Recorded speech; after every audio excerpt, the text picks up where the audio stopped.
So today is about justice. The way our country spends their money is ignorant, arrogant, prideful, delusional, and an absolute form of economic and sociological, even psychological insanity. I think that if we cannot see the beauty of diversity and accept responsibility for the weaknesses of our own communities and our own infrastructure of our civilization, then we are asking for a great wrenching of suffering, of mental illness, of violence. And I think that our justice system and education system needs to be completely restructured. I know that in other countries we have a better political system and a better kind of form of democracy and better justice and better educational systems. So it is at the age of time of change for the entire planet's location in the cosmos, which does affect everything on the planet, as well as what we have done to the planet. So taking responsibility individually is inherent. The only change that can be made is together and from within. So on the sense of justice, when it comes to all of these different black holes that I have seen inside of our civilization and infrastructure, I have solutions. Now, these are all nonprofits that have either been done, currently exist in my community and other communities I've been a part of, ones that I have participated in, or ideas that I have created for those black holes. So I Am 360 is great for homeless youth. New Avenues for Youth is great for homeless youth. There are 5 reasons why. I Am 360 helps them understand self-sufficiency and self-value through a course of life skill programs and New Avenues for Youth was able to get funding to take people out into the community and have those life-changing experiences. And they were able to help them get their GED or their high school diploma. Individually working with a case manager helped them fight whatever obstacle created their homelessness. And the Center of Opportunity is a great opportunity for this community because it can help each one of those individuals fight those circumstances, whatever they may be, identify them, and then work with them from a holistic point of view, which is the only way to overcome victimization of houselessness. Yeah, let me finish, I'm filming. Please do not interrupt me. And then Rehab Sister was a safe place for people who were in the sex industry to go to get like similar to I Am 360, but for the people who have been put into hard situations to pay their rent, other things like that. Giving them an opportunity to meet with an individual person to help them with their problems, to hear them, to get food, hygiene, basic needs, and then access to other resources, encouragement of women, having a kind of like tea time meal, and then giving them that hope and inspiration and value that they can go somewhere safe and feel community when they need it and get their basic needs met and make goals. So I think that's really big, and occasionally do crafts like DIY beauty, other things like that. Then there's Living Yoga, and Living Yoga is a place where they train people to be yoga teachers, and they put them into other nonprofits like the Center of Opportunity or I Am 360 or any of these other places, mental health places, and for totally free they teach yoga. And they use all these good traditional ways of teaching yoga, and because people who are homeless or in poverty have all kinds of pain and issues, they check in with them and ask them to check in with themselves in the beginning of the session, allowing not a rigorous follow me as I do crazy poses yoga, which would isolate the people with pain and injury and make them feel insufficient for their own healing. So living yoga is a living yoga, which can then incorporate people into their own healing process. And then the circus arts had a program where the local circus art community people had a week or two where they would teach in different locations of nonprofits and give the opportunity to learn a kind of sequence of basic skills to get into the circus arts, kind of advertising the possibility of these circus arts, giving people the knowledge that there's a community there and that there's a place where they can embrace like homeless youth or like to give passion and life and vigor, which is what the circus arts are all about. Then there is Playwright, and Playwright goes around and asks those who are impoverished and suffering to sit in a group and go around and just practice certain warm-ups and writing skills and then share it out loud. It gives an expression that is greatly healing, and then they can be selected to publish that, which can allow them, when they get stable, to have the sense of accomplishment in going forward with their life. It also gives the community a wonderful little book that they can buy and make money off of, and also like see the value of the people in their community who are suffering. And there's tons of people who do care. So then there is Pivot Produce, which goes around to all these local small farms and collects the produce, brings them into one place where people in the community can get their food.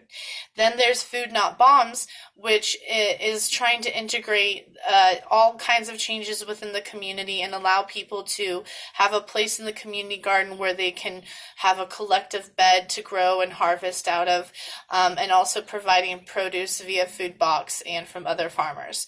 Then there is Produce Rescue, which is where you get permission to take all that food that they throw out that is still good, that a lot of homeless people dumpster dive for, and that is happening all around the world. We waste 30% of the produce that we have. It goes into the dumpster because of a date that is not necessarily like legitimate. So they throw out a bunch of food. So Produce Rescue goes around and collects that food on a schedule, brings it back to a freezer place, and then hands it out via food box style. So then there's the Watershed Program, and the Watershed Program can give you a tree to plant and the mulch to plant it and help you build in your own homes and backyards the ability for water collection. I think Watershed Program needs to extend into rental properties and make a program for that and reach out to the city in that way and get funding for that. And then there's La Pilates Garden, or the Mission Garden, and other different gardens that the community has, giving the opportunity to teach all the different gardening skills and different skill sets, gilding, integration, and opportunity. And then there's Cook Tucson, which has like the ability to rent out a professionally graded kitchen to be able to make your products for the food market and to sell your stuff on the market, which is very important. Then there's an idea that nobody's come up with that I came up with, and it's called Plates Not Gates, kind of like Food Not Bombs. And that would be teaching people seed collecting and how to cook recipes with the, like, how to have the life skills of utilizing the food from the earth relationship. So teaching and then having a place to teach that, like in a Cook Tucson kind of kitchen situation, and showing them what it means to grow and then live off of the land. And just like charts and things like that, participant recipes on a website, printable things. Then there's the local seed native saving people, and that's really important. Obviously, they would be integrated into that. And then there's Hat Not Hate. And Hat Not Hate is for bullying that happens in the public school system that doesn't get taken care of, which I had a lot of. I was really sexually harassed in elementary school, and because I matured faster, and I was not aware that the reason I was so depressed and things that were happening is this victimization I couldn't talk to my mom about. So that was really difficult, and I think that representing with a crocheted, handmade item to feel special, to feel heard, to feel known, and to know that bullying doesn't have to happen, and then to have conversations in groups like the Red Ball kind of situation where they identify their goal and they know that they can go out and set that goal is even more important than doing that, is to make sure that they know their value. And then there is Step Up to Justice, where people who cannot afford a lawyer in a situation that is determinational for their life can get assistance. And then there is Gardens for Us, which has not happened yet. This idea I created where places like the Watershed Program and Food Not Bombs and the Plates Not Gates is the one I created, come together in a place where they can go to people's backyards, and for people who are in poverty, cannot afford soil and mulch and seeds and plants, they can't afford any of that. They can afford the bills and that's it. Okay, they're living paycheck to paycheck, but they want to live off of their own land. Well, I have seen in other cities and other areas this be done, where there is a nonprofit fund that goes into the people's backyards and has like the next thing, we're going to this place, and like 5 people, like people sign up to volunteer, they get put into teams, and then rather than working in different teams, like for Solve on like removing, blackberry bushes that are bad in the area or something, they're actually helping the community by building a garden in that person's area and helping them become self-sufficient. And then the Watershed Program, like I said, reach out to renters. Got to get to that level. If you don't, it's kind of pointless what you're doing. And then there is the Art of the New Age, which is a gallery that can display people's digital art on a screen with a musical and lighting experience. Part of the gallery walk around, which gives the opportunity for a theme to be embraced through lighting and local musicians' music, star casting the music, star casting the art in themes, and also producing the possibility and entry of art in these themes. Huge deal for like a bunch of communities who do art. And then there's the Musicians of Mastery. Musicians of Mastery would be a group that allows people in to express in a general kind of like setting about what they love about music, kind of talk and group, kind of like a recovery group, but for like people who are interested in being devoted to music, and then being referred to a group of particular kinds of musicians who then meet and fellowship, share resources, ideas, and also create music, giving a holistic approach to music within the community with no black holes included. So there could be tribal music of every kind, there could be opera people, there could be theatrical music, there can be a new age of music.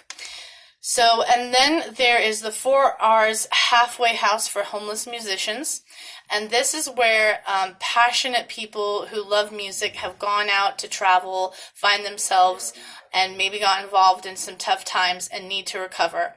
And they go to this place is kind of like an adult foster home, but there's one section is for the men, one section for the women. They have a place to lock up their stuff. They have a bed, like kind of like a bunk bed situation.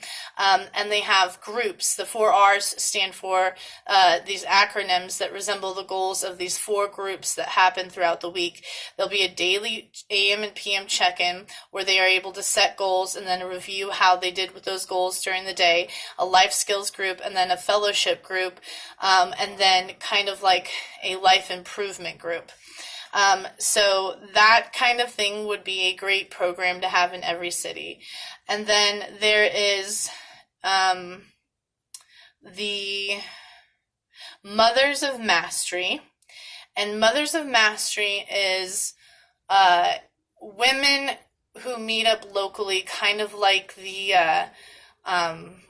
what did they call it? La Leche League, or like the WIC classes, but they're mothers, people learning the skill of mothering, who have had trauma, who have had their child taken from them, who have fought DHS, who are trying to realize that the attack on their basic human rights is not an attack on them, and that they can heal from this trauma. So Mothers of Mastery is a individual safe place to meet to talk about the trauma that has happened in having your children taken, having their lives taken, having the the disruption in the adult foster system is so bad. It's the foster system in general, the people in general, that mothers have been diminished. They have been marginalized, gentrified, and extremely misrepresented. So that is a safe place for them to then march, fundraise, do groups together, teach each other, and talk about the trauma in a conductive format for them to be able to reach out and ask their officials to change the laws about taking children, which is a big deal in this country, historically and currently. And so then the circuit, it mentions the Playwright. Playwright is where people who have worked in theater reach out to kind of like a nonprofit situation for homeless youth or for other people in the community who are homeless to go through the ability to have a local actor from a local theater act out the Playwright, in which they learn the process of writing a play.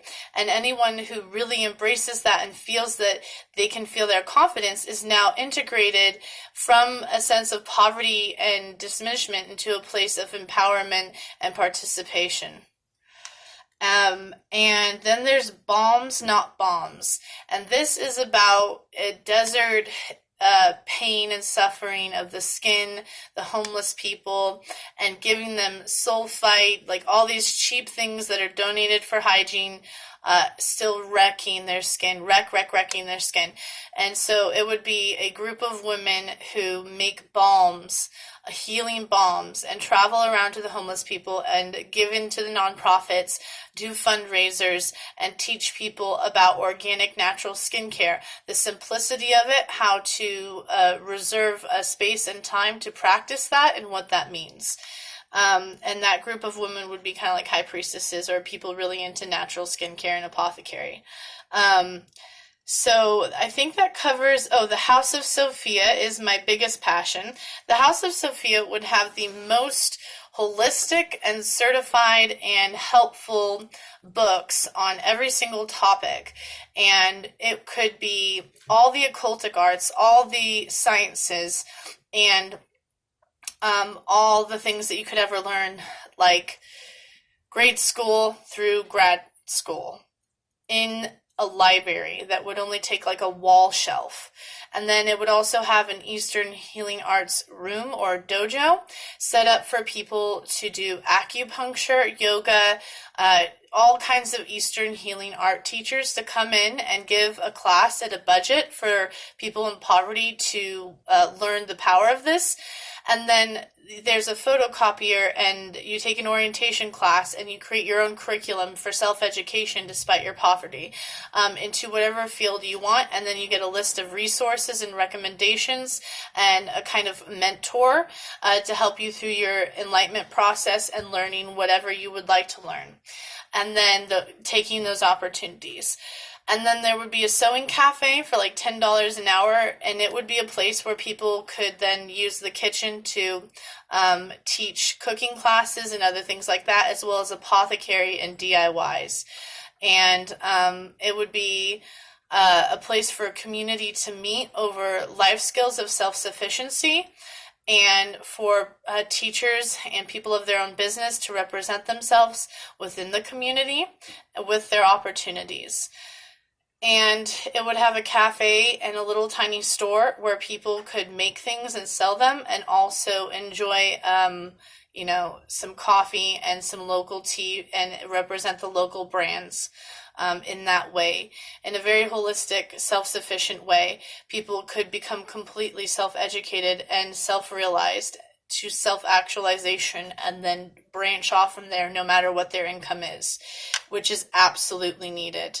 And so those were the 1, 2, 3, 4, 5, 6, 7, 8, 9, 10, 11, 12, 13. So that would be 26 nonprofits solutions for our community. And they go over the sex industry, the lack of having the ability to pay money to become a yoga teacher or to participate in yoga, introduction to the circus arts and the playwriting arts, the theater arts, support for musicians, and support for women in communities in poverty, support for homeless youth, support for mothers who have been through trauma, support for people becoming self-sufficient off of the land, and support in the sense of justice and using the land properly, displaying a new age of art and self-mastery. And those are all the black holes pretty much filled in with all of the nonprofits I could ever think of that I ever experienced that gave that value and then received it in their communities, and the character of the city was then changed. So I just wanted to mention that I am not a person who likes to complain. I am a person who wants solutions and is currently trying to find a way to integrate my voice in these models.